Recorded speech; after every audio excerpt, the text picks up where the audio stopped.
Խնդիրը կայանում է նրանում, որ այն կոմունիկացիաները, որոնք անցնելու են մեր տարածաշրջանում, մեծապես պայմանավորվել են ոչ միայն այն երկրների տնտեսական հաջողությունները, որոնցով նրանք անցնեն, այլև որ միգուցե շատ ավելի կարևոր է մեր ժամանակներում անվտանգային խնդիրները, որովհետև եթե աշխարհի գերհզոր երկրները, դրանց մասին մենք դեռ առանձին խոսենք, իրենց տնտեսական խնդիրները լուծում են այս կամ այն երկրով անցնող կոմունիկացիաներով, ապա իրենց շահերը հետապնդելով դառնում են հենց այդ երկրների անվտանգային երաշխավորները։ Եթե մեզ հաջողվի միանգամից մի քանի ծրագրերով, մի քանի գերտերության կոմունիկացիաներ ապահովել մեր երկրով, ապա կարելի ասել, որ մեր անվտանգության խնդիրները շատ ավելի բարձր մակարդակով կլուծվեն։ Տեսեք, խնդիրը կայանում է նրանում, որ այսօր մեր տարածաշրջանում խաչվում են 3 հիմնական մեգածրագրեր։ Դրանցից մեկը Չինաստանի 1 գոտի 1 ճանապարհ ծրագիրն է, որի նպատակն է կապ հաստատել Չինաստանից մինչև Եվրոպա։ Երկրորդը դա Պարսիստոց Սևծով ծրագիրն է, որտեղ նույն խնդիրը իր համար փորձում է լուծել Հնդկաստանը, հնդկական ապրանքների մատակարարումը Եվրոպա եւ նաեւ հակառակ ուղղությամբ, եւ երրորդ մեգածրագիրը Ռուսաստանի Դաշնության կողմից իրականացվող Հյուսիս-Հարավ ծրագիրն է։ Այս 3 մեգածրագրերի ազդեցությունը էապես կանխորոշելի է ապագա տասնամյակների ընթացքում Հարավային Կովկասի երկրների դերակատարումը եւ մեծապես կարևորվելու են այն երկրները, որոնցով կանցնեն այդ մեգածրագրերը։ Եվ ակնհայտ է, որ նաեւ պայքար է գնում երկրների միջև, թե հատկապես որ մեգածրագրի, որ ճյուղը կանցնի որ երկրով, որովհետեւ այս պարագայում նա կստանա ավելի մեծ դիվիդենտներ։ Որպեսզի մեր խոսակցությունը շատ ավելի առարկայական լինի, ես փորձեմ անդրադառնալ այդ 3 մեգածրագրերի ճյուղերին, որոնք ասում են Հարավային Կովկասում եւ նրանցից որոնք են, որ հնարավորություն ունեն անցնելու Հայաստանով։ Բայց առաջինը, որ պետք է ասել, որպեսզի երկիրը կարողանա հավակնի որևէ մեգածրագրի մաս դառնալու, մի քանի պայմաններ են պետք։ Նախ պետք է ունենա համապատասխան աշխարհագրական դիրք, երկրորդը նրա կոմունիկացիաները պետք է բավարարեն այն պայմաններին, որոնք ներկայացնում են այդ մեգածրագրերը, եւ երրորդը այդ երկիրը պետք է ունենա բարեկամական հարաբերություններ մեգածրագրերի հիմնական շահառուների հետ եւ հուսալի պետք է լինեն այդ հարաբերությունները, որպեսզի խնդիրները լուծվեն ի օգուտ այդ երկրի միջով անցնող ճանապարհների ընտրության։ Երկրորդ կարևոր հանգամանքը նա է, որ մեգածրագրերը երբեք չեն համակերպվում այն խնդրի հետ, որ իրենց ամբողջ խոսքերը ասեն ընդհանրապես մեկ երկրով։ Սա շատ կարևոր է եւ այս թեմայի մասին մենք դեռ խոսենք մեր ելույթի ժամանակ եւ պատճառը ակնհայտ է, որ եթե որևէ երկիր դառնում է այդ մեգածրագրի միակ տրանզիտ երկիրը, ապա այդ տրանզիտ երկրում ընթացող process-ները մեծապես ազդում են ընդհանրապես մեգածրագրի գաղափարի վրա, որտեղ նրանք կարող են նույնիսկ տապալել։ Բացի դրանից, հարաբերությունները այդ երկրում մի բան է, բայց այդ երկիրը կարող է ըստ էության նաև խնդիրներ ունենալ մեգածրագրի հիմնական շահառու երկրի, դա եւս լուրջ խնդիր է, եւ այս առումով իսկապես մեգածրագրի հիմնական շահառուները ձգտում են դիվերսիֆիկացնել։ Եվ այս տեսակետից այդ 3 մեծ մեգածրագրերը ունեն իրենց իրականացման տարբերակը։ Համոզված եմ, քարտեզը բոլորը դա պատկերացնում եք եւ այն ինչ որ ես ասեմ, դրա համար լրիվ ակնհայտ կլինի։ Ռուսաստանը Իրանով դեպի Պարսիստոց ու հետո նաեւ Հնդկաստան ու նաեւ արաբական երկրներ ու Աֆրիկա կապող հիմնական 4 մայրուղիներ են նախատեսվում։ Առաջինը դա արևելյան մայրուղին է, որը Ռուսաստանը Իրանի Իսլամական Հանրապետության հետ, ընդ որում ես մի բան պետք է ասեմ, այս ներկայացման ժամանակ հաճախ դուք կլսեք Իրանի Իսլամական Հանրապետություն, որտեղ նա կարևորագույն դերակատարում ունի այս բոլոր 3 մեգածրագրերում եւ այն իրավիճակը, որը այսօր արկա է Իրանի Իսլամական Հանրապետությունում, Ես կարծում եմ, որ մեր բոլորի շահերից է բխում, որ մեր հարևան եւ բարեկամ Իրանի Իսլամական Հանրապետությունում խնդիրները կարգավորվեն խաղաղ ճանապարհով եւ Իրանի Իսլամական Հանրապետությունը դուրս գա այս կնճռից եւ շարունակի իր դրական ու կոնստրուկտիվ դերակատարումը ունենալ մեր տարածաշրջանում։ Ես կարծում եմ դրա հնարավորությունները շատ ավելի մեծ են, քան չարագուշակ նախատեսումները մեր բարեկամ եւ հարևան Իրանի Իսլամական Հանրապետության համար։ Եվ այսպես առաջի ճյուղը, որ Ռուսաստանը հյուսիսարավ ծրագրի իրականացմամբ կապում է Ռուսաստանը Իրանի Իսլամական Հանրապետությանին, ու հետո բնականաբար արդեն Պարսից ծոցով Հնդկաստան եւ աֆրիկյան երկրներ, դա այսպես կոչված արևելյան ճյուղն է, որը անցնում է Ղազախստանով, Ռուսաստան, Ղազախստան, Թուրքմենստան, Իրան եւ այն ճանապարհը, որ ես արդեն նկարագրեցի։ Երկրորդ ճյուղը դա Կասպից ծովով անցնող ճյուղն է, Ռուսաստան, Կասպից ծով, Իրանի Իսլամական Հանրապետություն եւ մնացած ճանապարհը, որը արդեն նկարագրեցի։ Երրորդը այսպես կոչված արևմտյան ճյուղն է, որը անցնում է Ռուսաստան, Ադրբեջան եւ Իրան ճանապարհով եւ չորրորդ ճյուղը եւս կա, որը կոչվում է Կովկասյան ճանապարհ, որը Ռուսաստանը Իրանին կապում է Վրաստանով եւ Հայաստանով։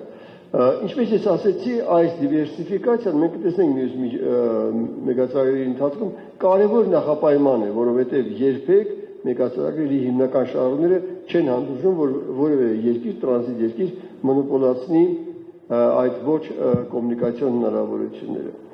Երկրորդ մեծ ծրագիրը դա գոտի մեկ ճանապարհ ծրագիրն է, որը շատ լավ գիտեք, Չինաստանը պետք է կապի եվրոպական երկրների հետ։ Ինքը ուներ ըստ էության 3 ճյուղ, հյուսիսային, միջին եւ հարավային, այսօր Ռուսաստանի հատուկ իրավիճակից ելնելով այդ Ռուսաստանով անցնող հյուսիսային ճյուղը չի գործում ու թերևս տեսանելի ապագայում նաեւ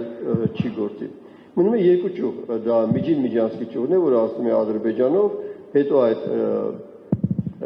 բեռները պետք է գնան կամ Վրաստան կամ Հայաստան, ու եթե գնում են Վրաստան, Թուրքիա կամ նաև Սևծով ու հետո Եվրոպա, իսկ եթե գալիս են Հայաստան, ապա Հայաստանով Թուրքիա եւ Եվրոպա։ Սակայն կա եւս երկրորդ միջանցքը, դա իրանական կամ հարավային միջանցքն է, որ ելի միջինասիական երկրներով այս կապը գալիս է դեպի Իրանի Իսլամական Հանրապետություն, Իրանի Իսլամական Հանրապետությունից 2 ճանապարհ ունի, կամ ուղղակի Թուրքիա, կամ Հայաստանով, Վրաստանով, Սևծով ու ընկերներ դեպի Եվրոպա։ Այստեղ եւս այս 2 ճանապարհի առկայությունը չափազանց կարեւոր է, որովհետեւ եթե մենք նայենք, դրա մասին մենք հատուկ խոսենք, նրանցից մեկը մոնոպոլիզացնում է ամբողջ հյուսիս-արևելք արևմուտքը, այսինքն կամ որ նույնն է մեկ գոտի մեկ ճանապարհը, վտանգելով դրա իրականացման արդյունավետությունը։ Եվ երրորդ մեգածրագիրը դա Հնդկաստանի կապն է եվրոպական երկրների հետ, այստեղ առաջի ծրագիրը, որը անցնում է Հարավային Կովկասում, դա Պարսից ծոց Սևծով ծրագիրն է եւ սա այս ճանապարհին ունի 2 ճյուղ, առաջինը անցնում է Հայաստան, Վրաստան, Սևծով եւ երկրորդը Ադրբեջան, Իրանի Իսլամական Հանրապետություն, Ադրբեջան, Սևծով, Ադրբեջան, Վրաստան, Սևծով։ Խնդիրը կայանում է նրանում, որ այս բոլոր մեգածրագրերին Հայաստանը կարող է դառնալ մասնակից, ստանալով համապատասխան ֆինանսական հնարավորություններ, իսկ այդ հնարավորությունների մասին ես ապագայում կասեմ, դրանք բավականին մեծ են, բայց որ ամենակարևորն է ստանալով նաև անվտանգության լուրջ հնարավորություններ, ավելացնելու հնարավորություններ, որտեղ իր անվտանգությունը ըստ էության դառնում է այդ 3 խոշոր մեգածրագրերի նրանց հիմնական շահառուների համար գերակայություն։ Ես հիմա կսկսեմ ներկայացնել բուն Հայաստանում ինչ պետք է արվի, որպեսզի իմ ասած երկրորդ խնդիրը լուծվի, դուք հիշում եք, առաջինը աշխարհագրական հանդիպներ, երկրորդը ներքին կոմունիկացիաների զարգացումը։ Եվ ներկայացնելով այդ երկրորդ բաղադրիչը, միանգամից պետք է ասեմ, որ նա ինչ որ մենք առաջարկում ենք, ունի 4 ծրագիր եւ ծրագրերից մի մասը, կոնկրետ մեկը վերաբերում է ավտոմոբիլային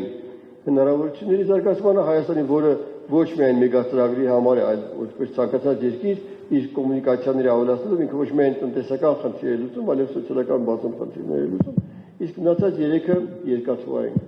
Եվ այսպես առաջի մեր առաջարկվող ծրագիրը ավտոմոբիլային ծրագիրն է եւ նա նպատակ ունի Վանաձորը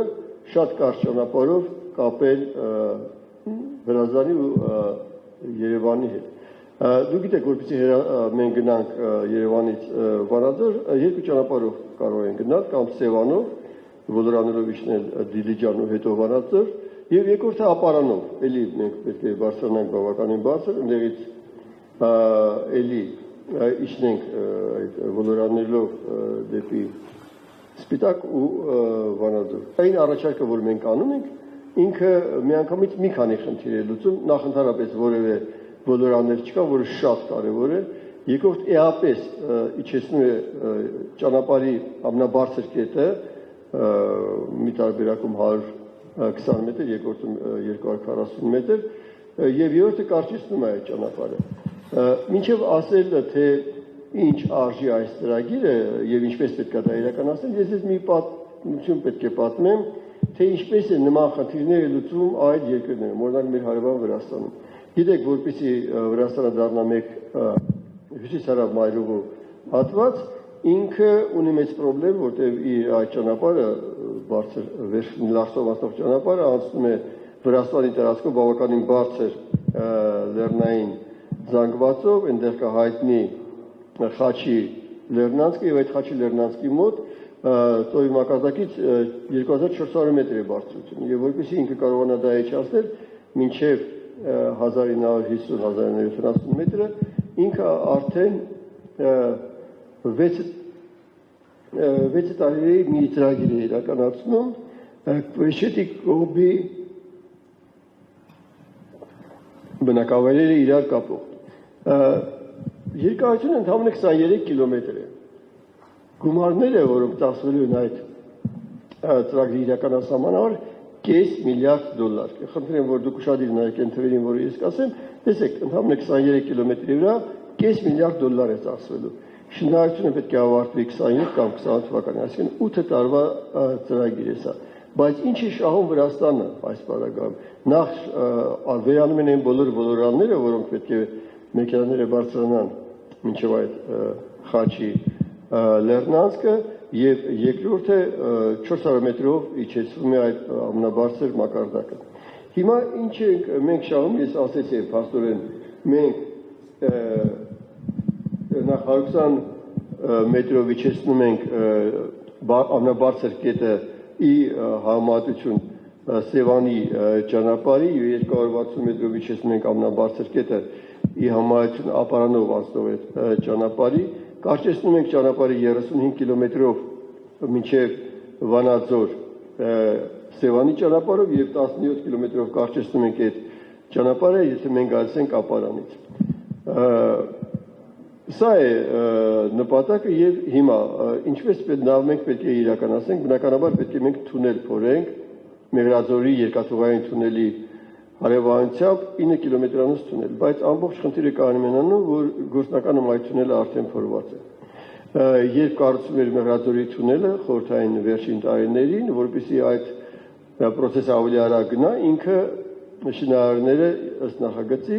երկաթուղային թունելի հարևանությամբ փորեցին մի լրացիչ օժանդակ թունել, որտեղից այդ ապարները հանում էին, եւ այդ օժանդակ թունելը փորված է այդ 9 կիլոմետրից մնում 800 մետր մինչև վերջ, իսկ դրամագիծը կամ մակերևույթը, որով այդ օժանդակ թունելը փոխված է, այս փորձագետների կազմում է 60% այն թունելի, որ մենք պետք է ունենանք, որպեսզի կարողանանք երկուղությամբ ավտոմեքենաներ կանցնենք այդ թունելով։ Ըստ էության, որպեսզի մենք թունելը ավարտենք, ըստ էության պետք է հորատանցում կատարել ոչ թե 9 կիլոմետր, այլ ընդամենը 800 մետր, որը շատ փոքր է իր իրականացման ծախսերով, եթե ամբողջի հետ համեմատենք, եւ երկրորդը այդ մնացած, ասենք թե 8 կիլոմետր 200 մետրում հորատանցում չի լինելու, ուղղակի լինելու է հորատանցված թունելի մակերևույթի մեծացում։ Եվ ըստ փորձագիտական տվյալների այդ ծրագիրը իրականացնելու համար անհրաժեշտ է 65 միլիոն դոլար։ Տեսեք, այն մեծ ծախսերը, որ արվել է Վրաստանում, եւ այն բավականին համեստ ծախսերը, որ մենք պետք է անենք այս ավտոմոբիլային թունելը ստեղծելու համար։ Եվ նաև ճանապարհները, որոնք պետք է կապեն համապատասխան այդ մեգածրագրերի պահանջին բավարարող Վանաձորը Հրազդանի հետ, ու բնականաբար հետո Հրազդանից Ստեվանի մայրուղով այդ ճանապարհը կգա ու կմիանա մեր հիմնական հյուսիսարավ մայրուղուն։ Մի բան եմ ուզում ասեմ, որ այդ ոլորանների վերացումը, որի մասին ես արդեն ասեցի, եւ բարձրագույն կետի իջեցումը, որը շատ կարևոր է, վերաբերում է ոչ միայն դեպի Վանաձոր գնացող մեքենաներին, այլև դեպի Դիլիջան, Իջևան, ու այդպես շարունակ մինչև Ադրբեջանի սահմանը։ Սա կարևորագույն մի ծրագիր է եւ ինչպես նկատեցիք, բավականին էժան։ Եվ ես հիմա ձեզ ցույց տամ քարտեզի վրա, բայց մենք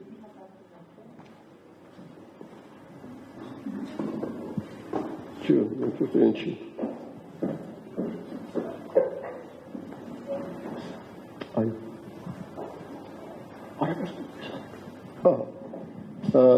Տեսեք, չէ, նորմալ է։ Այս քարտեզը այն իրավիճակն է, որում մենք այսօր գտնվում ենք, հիմա փաստորեն առաջարկում են Վանաձորից այս մեղրադրի թունելի, գործող թունելին զուգահեռ կառուցել մի նոր ավտոմոբիլային թունել եւ Վանաձորը ըստ էության կապել Հրազդանին ու հետո ինչպես ասեցի Ստեվանի մայրուղով դեպի Երևան եւ դեպի հյուսիս-հարավ մայրուղ։ Այդ տեսեք, այստեղ այդ գործ գծած է այն իմ ասած ճանապարհը, որը պետք է անցնի այդ նոր թունելով, եւ սա մեր առաջին առաջարկն է։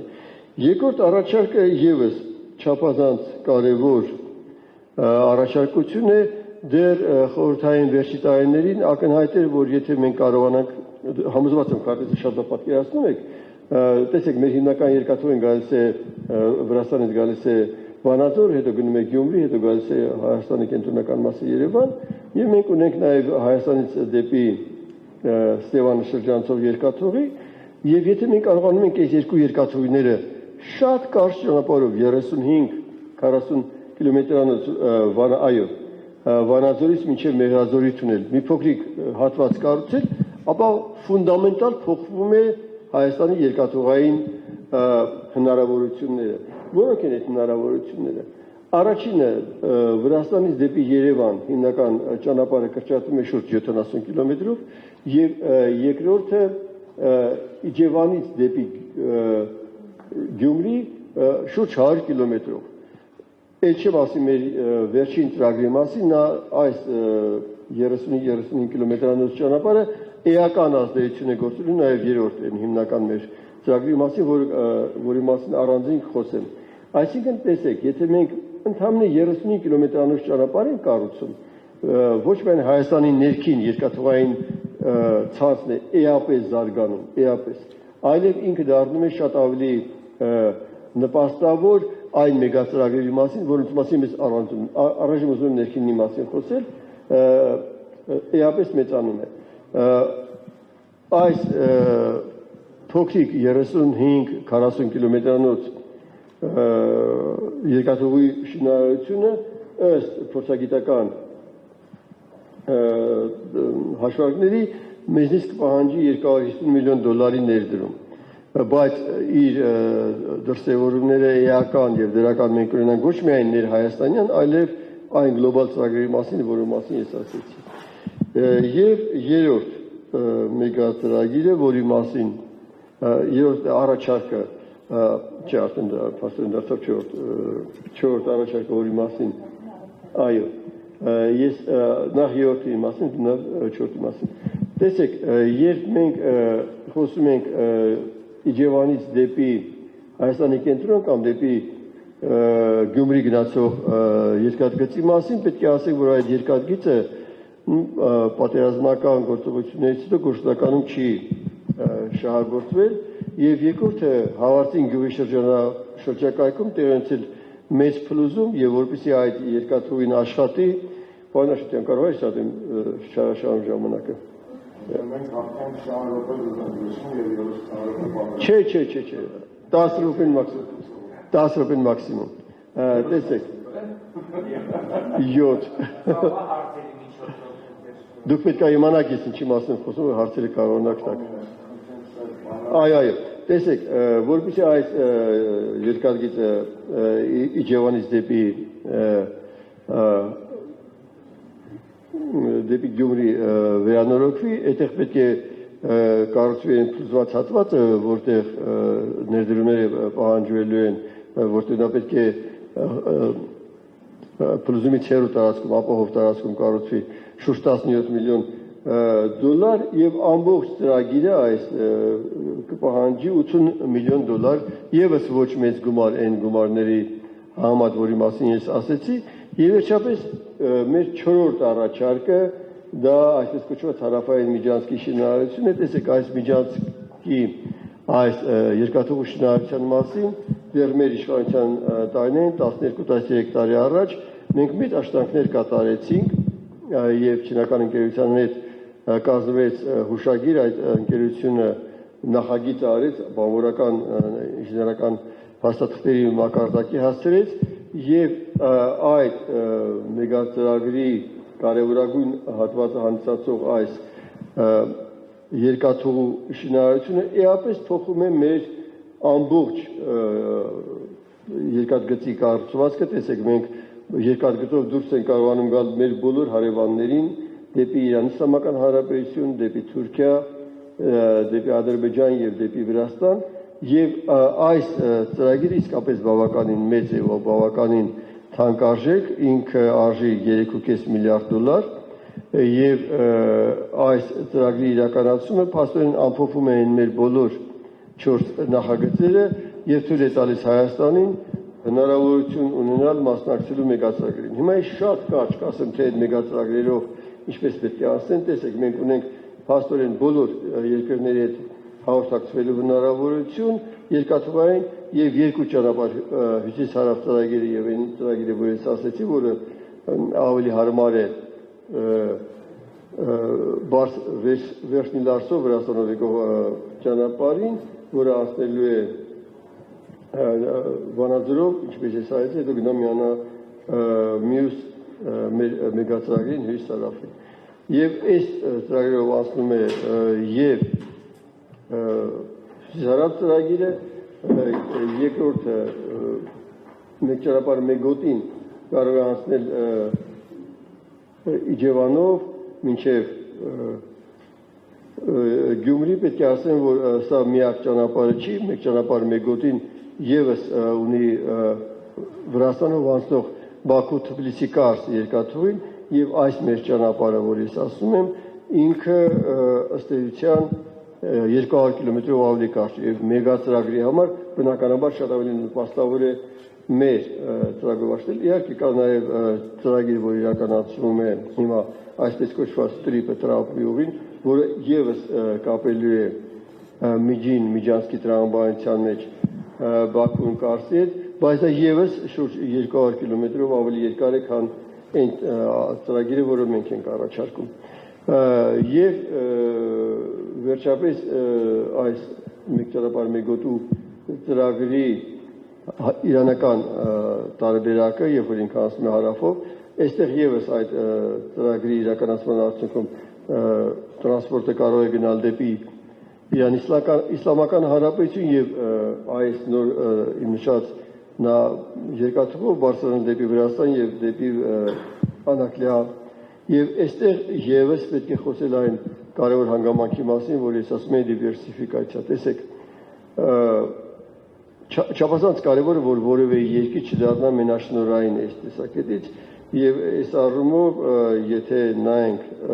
Ադրբեջանը մնում է մենաշնորհային կարգավիճակում որպես Միջին Միջանցքի երկիր, իսկ Թուրքիան մնում է մենաշնորհային որպես հարավային իրանական Միջանցքի երկիր եւ հաշվի առնելով իրենց սերտ կապերը Ադրբեջանի եւ Իրանի, ըստ էության Չինաստանի մեկ ճանապարհ մեկ գոտին էլի կախված է լինելու ընդամենը մեկ որոշում կայացնող կենտրոնից։ որը անընդունելի է եւ այդ խնդիրի լուծման Չինաստանի տեսակետից եւ ծրագրի տեսակետից լուծման միակ այլընտրանքը, ինչպես ես ասացի, այս մեր ճանապարհով Իրանի Իսլամական Հանրապետությունը Հայաստանով եւ Վրաստանով անակնային կապելու խնդիրն է։ Երկու խոսք մնաց ընդհանրապես, որ ես ասեմ, դա Հնդկաստանից դեպի Սերտով ասող ճանապարհն է, սա եւս օգտագործելու է այս մեր նշած երկաթուղին, եւ ըստ էության այն, ինչ որ ես ասացի, բոլոր 3 ծրագրերի համար կիրառելի են։ Եվ ընդհանրապես երկու թիվ ու ես ավարտում եմ։ Տեսեք, ըստ կանխատեսումների ընդհանրապես 4 տարի հետո 30 թվականին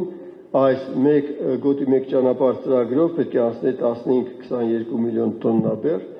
հյուսիս հարավով 15-ից 20 եւ Հնդկաստան Եվրոպա ծրագրով 3-ից 5 միլիոն տոննա բեռ։ Այս դրանցից պարզ չէ, որ ասենք թե